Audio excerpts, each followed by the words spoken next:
Most people have found the issue of the South China Sea rather a political irritation or a playground for the new superpowers like China and effortless bloc of ASEAN claimant states. But the message portrayed by critics and analysts have been worrisome, as the ongoing dispute could overall jeopardize the intended economic integration and the peace and stability of the region. Yes, simply, the maritime quarrelsome could hamper the path toward ASEAN Economic Community 2015. At the Foreign Correspondent Club of Thailand just recently has welcomed two government-appointed delegates from Vietnam and the Philippines. Henry Bensurto Jr., head of the Commission on Maritime and Ocean Affairs under the Philippines Department of Foreign Affairs, and Dr. Nguyen Thi Lan Anh, Deputy Director, Center for South China Sea Studies, Diplomatic Academy of Vietnam. They are representatives from the two main claimant states. In that context, actually, I'd like to emphasize at the very outset that the Philippines does not consider China as an enemy. No, by no means do we consider anybody as an enemy. In fact, we do recognize the role that China has to play in the regional stability. And in fact, we would like to have a 100 years relationship with China. But to have that 100 years of relationship with China, I think it's very important that that relationship must be grounded on solid principles. Principles of equality, of sovereign states, mutual respect.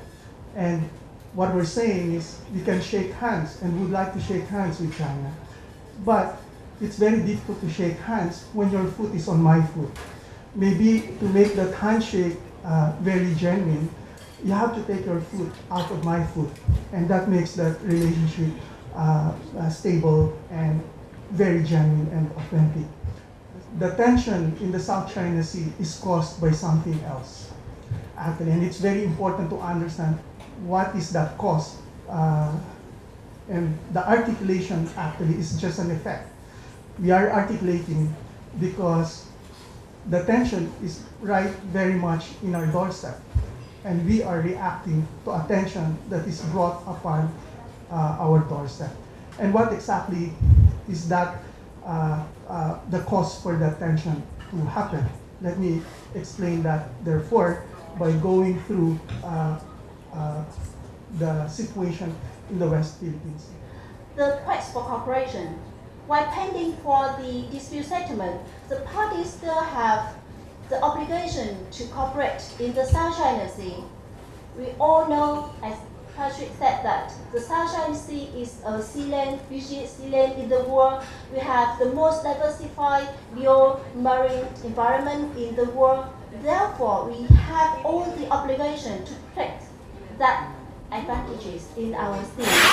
Unsurprisingly enough, China rejected to join the stage. Despite the disappointment, the two insightful delegates blew up the stage with factual evidence and crystal clear explanations of what is exactly happening in the South China Sea. Exactly. As for Vietnam, the dispute involved three interrelated issues, including territorial claims, maritime claims, and ocean management in order to maintain good order at sea. And South China Sea has a long history as well of disputes from 1974 until 2009, when it has been broken by a new wave of excessive claims backed up by assertive activities of a certain party which are incompatible completely with the international law.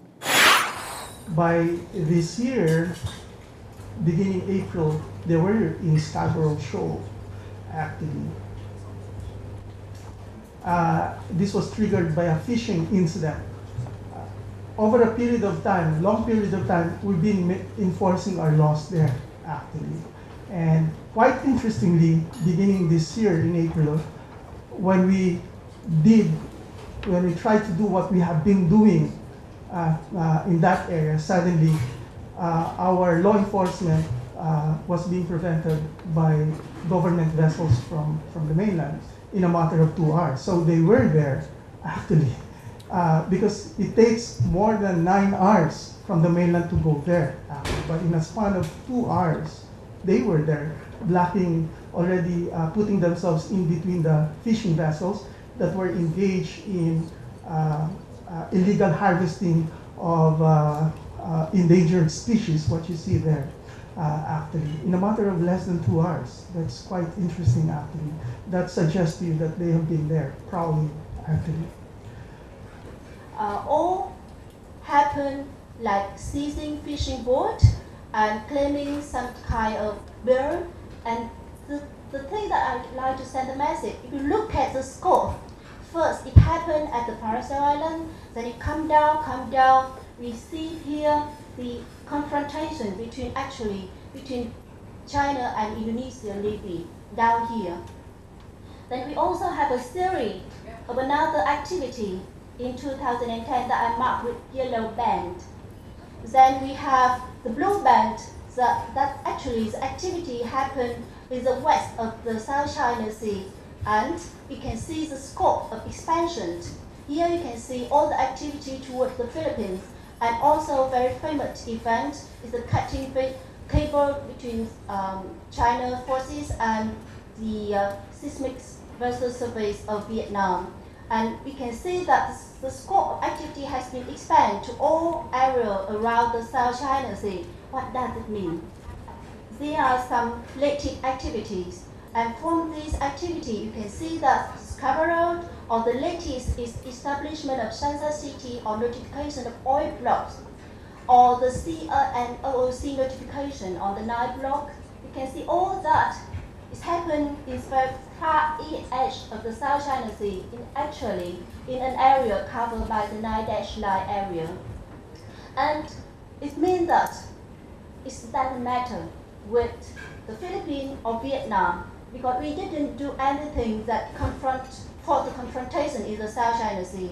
Actually, there is some activity increasing tension from other party, and the scope is expansion. It's not upper north, it's southward, it's eastern, and it's western. And all of them, we can conclude in a very simple word, assertive of the 9-line.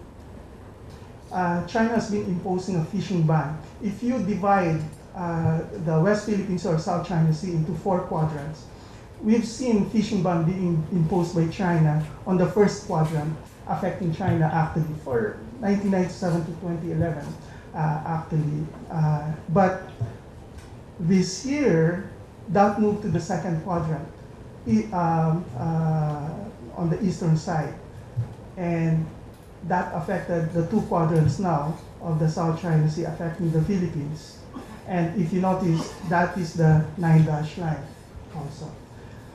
We will not be surprised, therefore, that's the 200 of the Philippines, that at some point in time, that's going to move southward.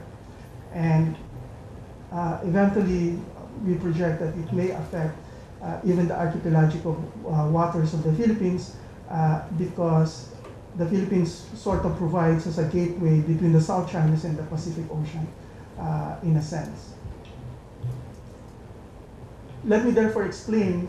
So what you notice there, actually, in terms of this creeping assertion, is that the concept of dispute is being expanded, actually, both in terms of area and also in terms of nature.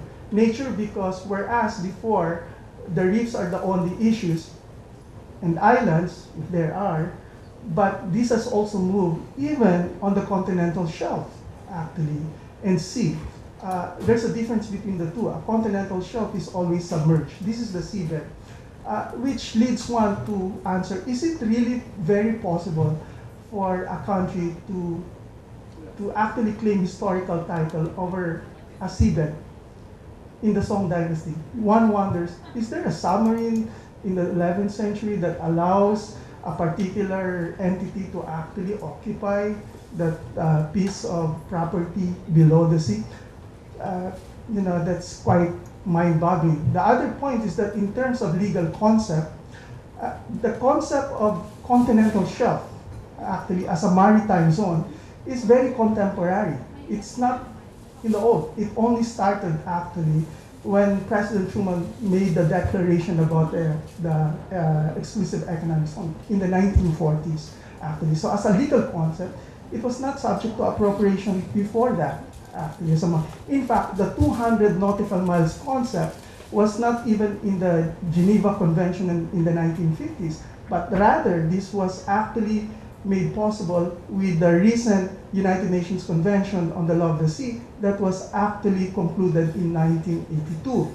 The reason for this is because it's technically, scientifically driven, whereas in the past, there was no technology that allows a state or a company to do offshore drilling. In the 1940s, the invention made it possible for companies and countries to actually do offshore drilling beyond its 3 nautical miles. But at the time, in the 1950s, there was no 200. But then the technology being developed, now there was a possibility to do that offshore drilling beyond even your 200. And so the 200 concept was actually only made possible as a legal concept and a legal regime that creates rights and obligations between coastal states and user states in the 1982 United Nations Convention on the Law of the Sea. Simply, an excessive claim based on historical title of the 9-dash line is illegitimate, and China should clarify its maritime claim and bring it into conformity with the international law. The parties that have 9-dash line claim based on historic title, and in international law, actually customary international law, we base on the 2 conditions, very strict conditions. First, actual peaceful continuous exercise of sovereignty, and second, the recognition of foreign state to the claim. The 2 conditions are lacked in the South China Sea. So no other state recognized the 9-dash line as the claim for maritime zone for China so far. So that's why it cannot be said that China has historical title in the 9-dash line. The current situation, the cause and the effect. If we look at the summary of the activity, we can see that it is the matter of excessive claim. There is some claim not really generated from international law. There is some claim generated from historical title as not really in compliance with international law. There is limited dialogue and trust, whereas too many confrontation and conflict. There is assertive activity, particularly difference between words and deed. Some parties said that they really would like to solve the dispute, to solve the sovereignty dispute for cooperation, but not really indeed. And we talk a lot. We talk about dispute settlement, we talk about dispute management, but actually they lack an effective dispute management mechanism in the South China Sea at the moment, let alone dispute settlement. Therefore, peace and stability of the region is in jeopardy. It's kind of permissive situation, but what we can hope for and what we can base on, at least we need a rule for the game. If no one knows about the rule of the game, we can out of control, and at the end, of course, peace and stability will be hampered. And luckily, we international relations, we still have international law. It's a rule for every nation to play. And for Vietnam, first of all, we think that for territorial claims, it is not unlimited. It is limited under international law. First, if you look at the MCOT, the UN Convention on the Law of the Sea, we can see that the features in the sea can be classified into island, low tide elevation, and submerged features. And territorial claims can be only made with land features, not the others. And we also know that from a case, Qatar and Bahrain at the ICJ, that low tide elevation cannot even use in disputed area. That's a very important point. In addition, both Vietnam and the Philippines are entitled to exclusive economic zones and continental shelves from their mainland of archipelago, in the case of Philippines, in line with the relevant provisions of United Nations Convention on the Law of the Sea, or UNCLOS, and thereby enjoys sovereign rights and jurisdiction in such zones. So Mr. Henry also stressed the difference between historical claim and historical title. A historical claim is different from a historical title, actually. These are 2 concepts. These concepts, they're confusing. What do you really mean by Spratlys group of islands?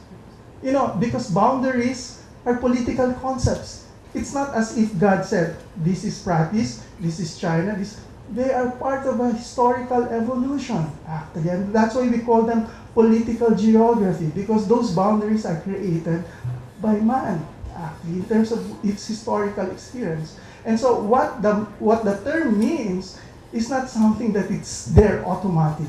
All right? It's also a concept. I just want to emphasize that. When we come back, the Philippine and the Vietnamese delegate will tell us more about the land dominating the sea concept and, of course, their unbreakable standpoints.